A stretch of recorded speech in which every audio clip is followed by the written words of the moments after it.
어떤 물건을 구입할 능력만 수요량이 반비례 관계에 있다는 원리를 말하며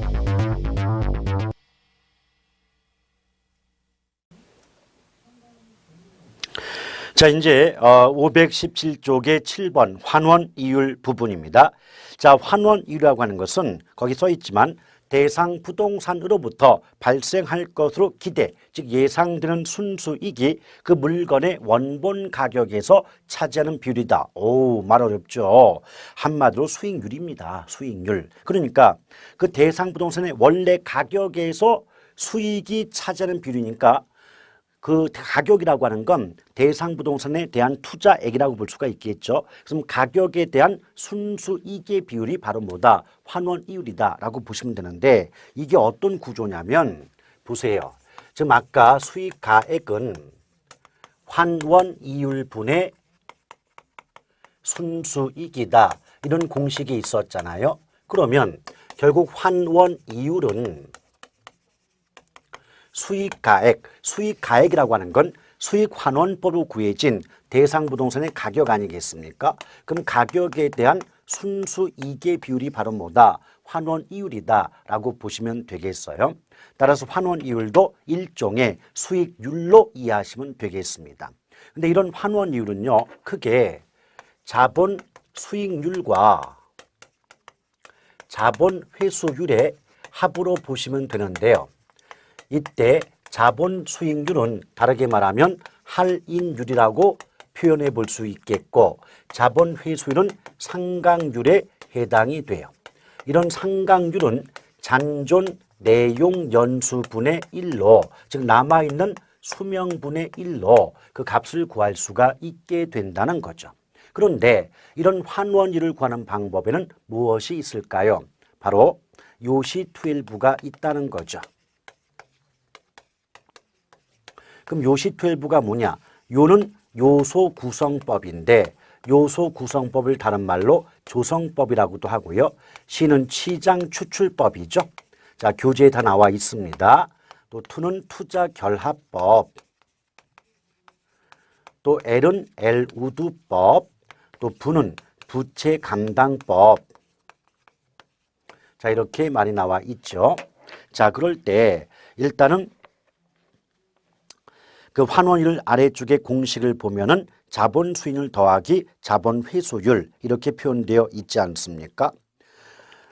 또한 그 가로 3번에 환원이율을 구하는 방법을 보면 요소 구성법 나와 있죠. 그래서 대상 부동산에 관련된 위험을 여러 구성 요소로 분해하고 개별적인 위험률을 가산하여 환원율을 구하는 방법이 바로 요소 구성법이다라는 정도 알아두시되 이 그 요소 구성법 즉 조성법의 경우에는 그러한 그 위험률을 구하는 과정에서 감정평가사의 주관이 개입될 여지가 높기 때문에 주관적인 방법이다. 요 정도 가볍게 알아두시면 되겠어요.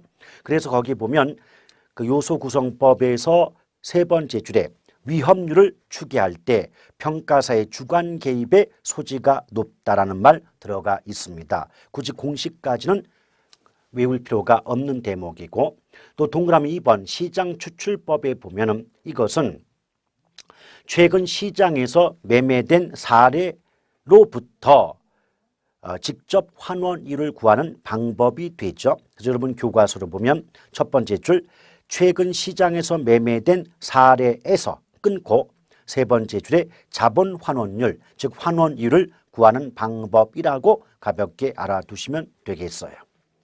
자, 3번에 투자결합법 나오는데 투자결합법은 크게 물리적 투자결합법과 금융적 투자결합법 두 가지로 구분이 되고 있는데 자, 기억번과 니은번에 나오죠.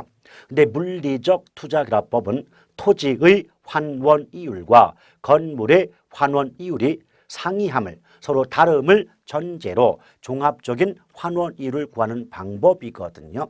이때 이 말을 다르게 바꾸면 토지의 수익 창출 능력과 건물의 수익 창출 능력이 서로 다름을 전제로 종합적인 환원이율을 구하는 방법이다. 이렇게 문장을 바꿔볼 수도 있습니다. 그래서 거기 보시면 토지와 건물의 소득 창출 능력이 다르다. 이 말을 바꾸면 토지와 건물의 환원 이율이 다르다. 이렇게 바꿀 수 있고요. 또 순수익이 토지 수익과 건물 수익으로 구분이 가능하다는 걸 전제로 환원 이율을 구하는 방법이 물리적 투자결합법입니다. 근데 토지는 그 상각이 되지 않기 때문에 상각률인 자본 회수를 고려할 필요가 없지만 건물의 환원 이율 속에는 건물 자체가 상각이 되는 상각 자산이기 때문에 상각률인 자본 회수율을 포함시켜서 값을 구해야 된다는 차이점 기억하시면 되겠죠. 어찌 됐든 금융이 됐든 물리가 됐든 투자결합법 나오면 문장 속에는 어떤 값이 다르다고 나와야지 동일하다, 유사하다 이런 말이 붙으면 안 돼요. 지금 물리적 투자결합법도 토지의 환원 이율과 건물의 환원율이 다르다. 다른 말로 토지와 건물의 소득 창출 능력이 상이하다, 다르다 이게 전제가 돼요. 같다, 동일하다 이런 말 나오면 틀려요. 마찬가지로 금융적 투자결합법에서도 어떤 말 나와요? 첫 번째, 두 번째 줄에 세 번째 줄 보면 저당 투자자의 요구 수익률과 지분 투자자의 요구 수익률이 상이하다, 즉 다르담을 전제로 종합적인 환원율을 구하는 방법이 금융적 투자결합법이에요. 즉 저당 투자자는 은행이고 지분 투자자는 투자자 아닙니까? 결국 뭐다? 대출기관으로서 은행이 원하는 수익과 투자자 입장에서 원하는 수익이 다름을 전제로 종합적인 환원율을 구하는 방법이 금융적 투자결합법이다라고 보시면 돼요. 그럼 어때요? 물리나 금융이나 투자결합법 나오면 무엇인가 다르다가 전제지 같다나 동일하다 이런 말 나오면 안 된다는 점 유념하시길 바라겠습니다. 자, 그러면서 지금 저당지분환원법 즉 엘우드법이 나오는데요. 이건 앞서 보셨던 금융적 투자결합법을 개량한 방법에 해당이 됩니다. 얘는 누구 입장에서 마지막 줄에 오른쪽 보면 지분 투자자 입장에서 환원 이율을 구하는 방법이 되는데요. 이때는 세 가지를 고려합니다. 그 519쪽 맨 위에 보면 세전현금 수지, 또 보유기간 동안의 지분 형성분, 또 부동산 가치 변동분 이 세 가지를 고려해서 환원 이율을 구하는 방법이 바로 엘우드법이다라고 보시면 돼요. 근데 세전현금 수지를 순수이익으로 삼기 때문에 세금을 빼기 전의 수익이므로 세금의 영향을 고려할 수 없다는 단점을 갖고 있다는 점 유념하실 필요가 있겠고요. 또 지분 형성분 할 때 지분은 내 거잖아요. 그럼 지분은 내 거니까 우리가 원금과 이자를 합해서 빚을 갚는다고 할 때 원금은 갚는 만큼 내게 되지만 이자는 아무리 갚아도 내게 안 되잖아요. 따라서 지분 형성분은 다른 말로 원금 상환분이라고 보시면 돼요. 절대 원리금이라고 하면 틀립니다. 또 기간 말에 부동산 가치가 오를 수도 있고 내릴 수도 있죠. 그 가치 변동분까지 고려해서 환원율을 구하는 방법이 엘우드법 또는 저당 지분 환원법이다라고 보시면 되겠어요. 자, 그 정도 알아두시면 되겠고요. 그 다음 부채 감당법이 나오는데 이 부채 감당법은 첫 번째 줄 저당 투자자 입장에서 환원율을 구하는 방법이에요. 그러니까 어떤 말이냐면 방금 전에 보셨던 엘우드법은 지분 투자자 입장에서 환원율을 구하는데 부채 감당법은 저당 투자자 입장에서 환원율을 구하는 방법이다라는 차이점 일단 기억하시면 되겠고요. 또한 부채 감당법이니까 공식 속에 부채 감당률이 들어가거든요. 제가 지금까지 얘기하면서 공식은 얘기 안 했잖아요. 근데 부채 감당법만큼은 좀 가장 공식이 간단하니까 좀 기억해 주시길 부탁드립니다. 앞글자 따면 부대접입니다. 부채 감당률 곱하기 대부비율 곱하기 저당 상수라고 하는 것. 이와 관련해서 그 저당 상수 부분을 가로로 묶어놓고 여기에 들어갈 말이 뭐냐 이렇게 가로 넣기 문제도 등장한 바가 있다는 겁니다. 아시겠죠? 자, 부대저 가볍게 기억하시면 되겠어요. 이때 조심할 건 대부 비율이지 부채 비율이 아니라는 점 유념하시길 바라겠습니다. 그리고 보충학습의 할인연금 수지 분석법은 안 보셔도 무방한 게 이게 워낙 어렵다고 해서 출제를 안 하거든요. 오케이? 그 정도 알아두시면 되겠고. 자, 8번에 수익환원 방법이 나오는데 이건 뭐냐면 바로 이 공식에 의해서 수익가액, 즉 가격을 구하는 방법들에 대해서 얘기하고 있는 거죠. 근데 수익환원 방법에는 직직연상잔저가 있어요. 그러니까 직접법, 직선법, 연금법, 상환기금법 이렇게 묶으면 직직연상이 되죠. 여기에 자녀환원법, 저당지분환원법까지 묶으면 직직연상잔저가 되죠. 근데 자녀환원법과 저당지분환원법은 거의 문제화되지 않고 만약 문제가 나온다더라도 이거는 달달달 외우지 않고는 문제를 풀어낼 수가 없어요. 그래서 여러분들은 직직연상까지만 공부를 하시고 나머지가 나오면 어쩔 수 없어요. 찍을 수밖에는 방법이 없죠. 저것도 어쩌다가 한번 나올 거 가지고 풀기 위해서 어려운 내용까지 또 외우고 공부할 그런 시간 여유가 없지 않겠습니까? 아시겠죠? 직직연상까지만 기억하시길 바라요. 근데 공부할 때는 직직과 연상을 묶어서 공부하시면 돼요. 왜냐? 일단 직접법은 토지에 적용이 되고 직선법은 건물에 적용이 돼요. 근데 토지는 상각이 안 되니까 비상각 자산이고 건물은 상각이 되니까 상각 자산이다. 이렇게 볼 수가 있지 않겠습니까? 맞죠? 이럴 때 비상각 자산은 상각이 안 되니까 건물의 가치가 깎이지 않으므로 내용 연수가 무한한 자산이다.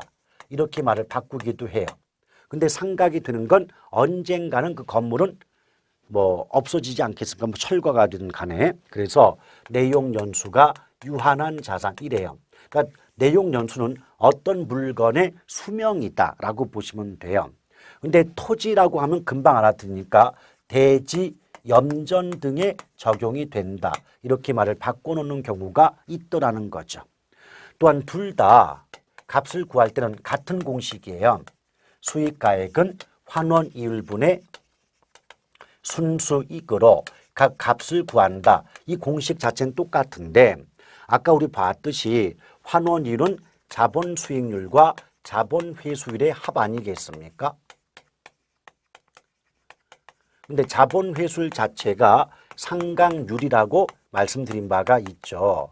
그런데 토지는 상각이 되지 않으니까 토지의 환원이율 속에는 자본 회수율이 포함되지 않아요. 이게 직접법이고 직선법은 건물이 대상인데 건물은 상각이 되니까 직선법상의 환원율 속에는 자본 회수율까지 포함이 된다는 게 차이점이죠. 따라서 직접법상의 환원이율에는 자본 회수율이 포함되지 않는 반면 직선법상의 환원이율 속에는 자본 회수율까지 포함된다는 차이점을 구분해서 기억하실 필요가 있을 거예요. 그러므로 지금 직접법을 보게 되면 첫 번째 줄에 자본 회수율이 포함되지 않은 환원이율로 수익가액을 구한다는 말이 나왔고요. 또한 두 번째 줄에 오른쪽 대지, 염전 등과 같은 내용 연수가 무한한 비상각자산에 적용이 된다는 말 들어가 있지 않습니까? 또 뒤에 넘겨보시면 직선법 할 때 첫 번째 줄 중간 자본 회수율이 포함된 환원이율로 수익가액을 구한다고 했고 두 번째 줄의 오른쪽 건물 등을 비롯한 내용 연수가 유한한 상각자산에 적용이 된다. 이렇게 말이 나와 있지 않습니까? 또한 가로 3번의 연금법과 가로 4번의 상환기금법을 보면 공통점은 둘 다 토지와 건물이 결합된 복합부동산이 첫 번째 줄 나와 있죠. 그리고 오른쪽 상각 전 순수익, 상각 후 환원이율까지는 공통점이 돼요. 그런데 연금법에는 복리연금 현가율을 곱한다고 나오고 상환기금법에는 수익 현가율을 곱한다고 나와요. 근데 어떻게 구분하냐면 연금법이니까 복리연금 현가율, 연금자가 붙으면 아 이거 연금법이겠구나 이런 식으로 구분하시면 되겠습니다. 근데 차이점은요. 연금법의 세 번째 줄 수익성을 연장할 수 있는 수익 연장 가능 자산인 슈퍼나 업권 등에 적용되는데 상환기금법은 역시 세 번째 줄 수익성을 연장할 수 없는 광산이나 광업권 등의 평가에 적용된다는 이 차이점을 구분해 두시길 바라겠습니다. 자, 그래서 이런 내용을 다시 정리해 놓은 것이 지금 어느 쪽 넘어가시면 자 521쪽에 맨 위에 보면 표가 있어요. 연금법, 상환기금법 비교한 표가 있죠. 공통점과 차이점 있지 않습니까? 이것만 잘 비교를 해 놓으셔도 연금법, 상환기금법은 쉽게 그 차이를 비교해 볼 수가 있을 거예요. 자, 그 다음 자 522쪽에 수익분석법이 나와 있는데요. 이것도 거의 그 문제화 되지 않았다가 바로 작년 문제에 뭐가 나왔냐면 그 수익임대료 공식에서 수익 순입료 플러스 필요 재경비가 있지 않습니까? 가로 열고 수익임료 이 부분을 가로로 열고 무슨 말 들어가야 되니? 답이 수익임료였어요. 다른 걸 물어본 게 아니에요. 그러니까 어쩌다가 한번 나온 것도 공식 속에 있는 내용을 가로로 묶어서 가로 넣기 문제가 나오는데 구체적인 내용이 나올 이유가 없는 부분입니다. 신경 쓸 필요 없습니다. 혹시 모르니까 공식 정도만 가볍게 익혀두세요. 자, 이렇게 해서 감정평가 3방식을 모두 마쳤고요. 자, 한 장 넘겨보시면 525쪽에 감정평가의 절차가 나오죠. 일단 감정평가의 순서를 보면 기본적 사항의 확정, 처리 계획의 수립, 대상 물건의 확인, 자료 수집 및 정리 뭐 이렇게 순서가 나와 있습니다. 그런데 또 기본적 사항의 확정을 보면 대상 물건의 확정, 기준 시점의 확정, 또 가격 종류의 확정 등이 여기에 포함이 된다는 점 가볍게 알아두시면 되겠고요. 또 3번에 대상 물건의 확인에 있어서는 원칙이 있어요. 실지조사의 원칙이 있습니다. 그래서 감정평가업자가 감정평가할 때는 감정평가의 대상 부동산이 있는 곳까지 즉 현장까지 직접 나가서 대상 물건을 확인해야 되는 실지조사의 원칙이 있습니다. 그래서 두 번째 줄 감정평가업자가 감정평가를 할 때는 실지조사를 거쳐 현장까지 가서 대상 물건을 확인함이 원칙이죠. 그러나 충분한 그러니까 실지조사를 안 한다 할지라도 그 대상 물건을 확인할 수 있는 충분한 그 어떤 신뢰할 수 있는 객관적 자료가 충분히 확보되어 있는 경우에는 실지조사 자체는 생략이 가능하다라고 보시면 되겠고요. 자, 나머지는 가볍게 읽어보실 것. 그 다음 뒷장을 넘겼을 때 2번에 물건별 감정평가 나오지 않습니까? 이건 잘 나옵니다.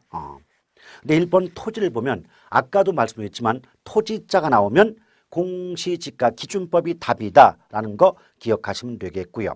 또 이미 아까 공시지가 기준법상 적용 순서 표시지 계급 기억나시죠? 예, 그런 거 가볍게 알아두시면 되겠고 2번에 건물 나와요. 건물은 원칙이 원가법이에요. 오케이? 자, 원가법 적용한다. 뭐 절차까지는 크게 필요 없고 또 3번에 건물과 토지의 일괄평가. 자, 일괄의 동그라미 일괄한다. 이 말 나오면 무조건 거래사례비교법이라는 말을 정답으로 삼으셔야 돼요. 그래서 읽어보면 굉장히 길어요. 저 구분 소유권의 대상이 되는 건물 부분과 대지 사용권을 일괄하여 감정평가하는 경우에는 세 번째 줄 거래사례비교법을 적용한다는 말 있죠. 그래서 일괄자가 나오면 여러분 주저하지 마시고 거래사례비교법을 답으로 하실 필요가 있어요. 또 산림의 경우는요. 원칙은 그 산지와 임목을 구분하여 감정평가하는 게 원칙입니다. 근데 이때 임목은 거래사례비교법을 적용하고 소경목림은 원가법을 적용한다. 이것도 시험에 자주 출제가 된 부분이고요. 그런데 역시 그 산지와 임목을 일괄하여 평가할 때 일괄자 나왔죠. 그러니까 거래사례비교법을 적용한다. 똑같이 말이 나옵니다. 자, 과수원은 역시 거래사례비교법 원칙, 또 공장재단 및 광업재단은 수익환원법, 또 자동차 그랬는데요. 거기 가로 1번의 자동차, 가로 2번의 건설기계, 가로 3번의 선박, 가로 4번에 항공기 나왔는데 그러니까 자동차, 선박, 항공기, 기계 이 중에 자동차만 거래사례 비교법, 나머지는 원가법 적용이 원칙이에요. 왜냐? 그 자동차는 워낙 시장에서 거래되는 게 많잖아요. 그럼 각 지역마다 중고 자동차 시장은 있잖아요. 그러나 중고 비행기 시장, 중고 배 시장 이게 있는 건 못 봤잖아요. 그렇죠? 그래서 자동차는 시장에서 거래되는 경우가 너무 많기 때문에 그 거래 사례 비교법으로 평가를 하는 거고 나머지 그 건설기계, 항공기, 선박은 원칙이 원가법이죠. 그러나 그 네 가지 모두 효용 가치가 없다. 효용 가치가 없다는 건 비행기가 더 이상 날아다니기 어렵다. 또 자동차가 더 이상 굴러가기가 어렵다. 이럴 때는 동시에 공통적으로 해체 처분 가격으로 평가합니다. 해체 처분 가격이 뭡니까? 고철값이다 그 말이에요. 아시겠죠? 자, 이 정도 보시고요. 뒷장을 넘겨보시면 부동산 가격의 공시제도라고 해서 이런 제목이 나오는데요. 근데 그 제목하고 지금 8번, 9번, 10번은 이게 지금 혼합이 돼 있어요. 무슨 말이냐? 일단 8번, 9번, 10번까지는 공시제도가 아니라 물건별 감정평가 방법에 포함이 돼야 되고 가격 공시제도는 제1절부터 공시제도다라고 보시면 돼요. 자, 8번에 무형자산. 무형자산은 예컨대 무슨 건이에요. 무슨 건. 그러니까 예컨대 뭐 상표권, 뭐 실용신안권 이런 거 있지 않습니까? 그래서 이런 그 가로 3번에 보면 영업권, 특허권, 실용신안권, 디자인권, 상표권, 저장권. 그래서 전부 권자 돌림 나오면 모두 수익환원법이 답이다라고 보시면 돼요. 임대료는 임대사례 비교법이 답일 거고 또 소음 등으로 인한 토지 등의 가치 하락분의 평가인데 이 부분은 그대로 한번 읽어보실 것. 자, 이제 가격 공시제도가 나올 때요. 가격 공시제도는 크게 토지 가격 공시와 주택 가격 공시제도로 구분이 될 수가 있어요. 또한 토지 가격 공시는 크게 표준지 공시지가와 개별 공시지가 제도로 나눠볼 수가 있다는 거죠. 근데 표준지라고 하는 것은 어떤 특정 지역, 동네가 있으면 그 지역을 대표하는 땅을 우리가 표준지다 이렇게 볼 수가 있는데요. 일단 표준지 공시지가는 누가 설정합니까? 결정합니까? 바로 국토교통부 장관입니다. 그래서 동그라미 1번 보면 표준지 공시지가란 국토교통부 장관이 조사평가하여 공시기준 현재 공시한 표준지의 단위 면적당 가격을 말한다라는 점 기억하시면 되겠고요. 일단 땅이 됐든 집이 됐든 표준자가 붙으면 높은 분 국토부 장관이 나온다는 것 기억을 하시면 되겠어요. 자, 그다음 표준지 선정 기준은 뭐 대중안 확인데 뭐 구체적인 뜻을 물어보는 경우는 없으니까 그게 신경 쓸 필요 없는 대목. 또 가로 3번 표준지 공시가 표준은요 주로 무엇인가를 주는 것의 기준입니다. 뭔가 주는 것의 기준 표준인데요. 예컨대 토지 수용 시 보상의 기준. 그러니까 토지 보상하려면 그 평가해야 되지 않습니까? 그래서 토지 수용 시 보상의 기준 되는 건 바로 표준지 공시지가다라고 보시면 되겠고 그래서 동그라미 1번 토지의 수용 사용에 대한 보상 또 국공유주의 취득 또는 처분 그리고 토지의 관리, 매입, 매각, 경매 이럴 때 적용되는 게 표준지 공시지가다. 어차피 이런 부분은 그 부동산 가격 공시에 관한 법률에서 규정한 내용들이기 때문에 있는 그대로 기억을 할 수밖에 없다는 한계점이 있어요. 그 다음 표준지 공시지가의 공시사항도 당연히 알아두셔야 됩니다. 또 가로 5번 표준지 공시지가의 효력은요. 바로 그 토지시장의 지가 정보를 제공해 주고 또 일반적인 토지 거래의 지표가 된다. 또한 국가, 지자체 등의 기관이 그 업무와 관련하여 지가를 산정하는 데 기준되는 것도 표준지 공시지가이며 또 감정평가업자가 의뢰를 받아서 개별적으로 토지의 가치를 평가할 때 그 지가 산정에 기준되는 것도 역시 표준지 공시지가라는 점 유념하시길 바랍니다. 자, 근데 가로 6번에 보면 표준지 공시지가에 대해서 이의가 있는 자는 그 공시일로부터 30일 이내에 서면으로 국토부 장관에게 이의를 신청할 수가 있습니다. 또한 국토부 장관은 그 이의 신청이 기간이 만료된 날부터 30일 이내에 역시 서면으로 그 이의 신청의 결과를 통보해야 됩니다. 이때 조심할 건 이의 신청 기간이 만료된 날부터지 이의 신청을 접수한 날부터가 아니고 30일이지 60일이 아니라는 점 유념하시길 바라겠습니다. 자, 이번에 개별 공시지가, 자, 땅이든 집이든 개별자가 붙잖아요. 그럼 낮은 분 시군구청장이 나오게 되죠. 그래서 개별 공시지가란 시군구청장이 매년 공시하는 표준직 공시지가의 토지가격 비준표를 활용하여 산정한 개별 필지별 토지가격을 시군구 부동산평가위원회 심의를 거쳐 결정 공시한 개별 토지의 단위 면적당 가격을 말한다라고 쓰여져 있지 않습니까? 워낙 길어요. 그래서 어떻게 하면 압축하자? 개별 공시지가란 개별자 붙었으니까 낮은 분 시군구청장이 공시한 개별 토지의 단위 면적당 가격이다. 요 정도로만 알아두시면 되겠습니다. 이 법조항 전부 어떻게 다 외우겠습니까? 또한 이런 개별자가 붙으면요, 주로 뺏는 것의 기준이거든요. 그럼 뭘 뺏느냐? 과세, 세금을 부과하는 것도 우리한테 세금만큼 뺏어갈 것이고, 사용료 징수, 또 사용료 부과하면 뺏어가는 것이고요. 그렇죠?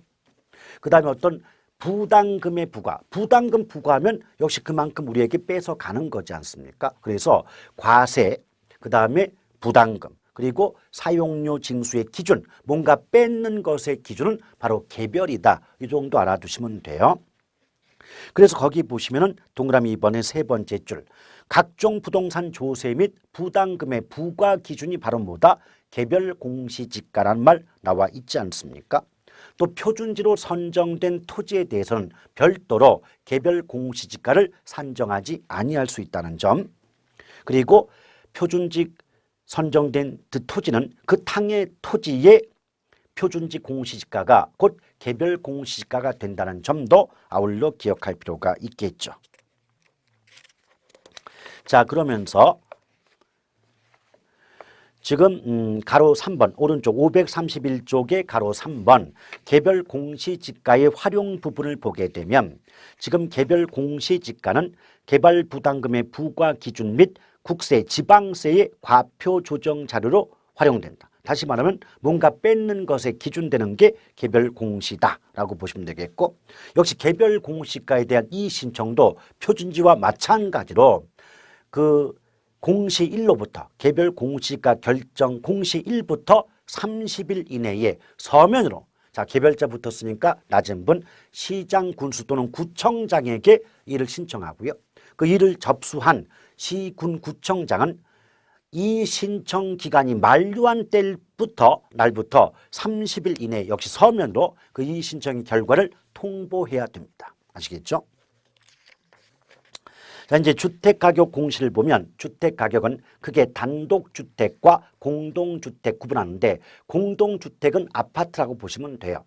근데 단독주택은 또다시 표준주택과 개별주택으로 구분하죠. 즉 단독주택이 표준과 개별로 구별되는데, 기출문제에서는 공동주택이 표준주택과 개별주택 구분이 된다라고 해서 틀렸던 문제도 있다는 겁니다. 그럴 때 표준주택 가격을 보게 되면 지금 두 번째 줄 1단의 단독주택 중에서 선정한 표준주택에 대하여 그 적정 가격을 조사평가하고 중앙부동산평가위원회 심의를 거쳐 국토부 장관이 공시한 가격을 말한다라고 나와 있지 않습니까? 역시 표준자가 붙으니까 높은 분이 나오는군요.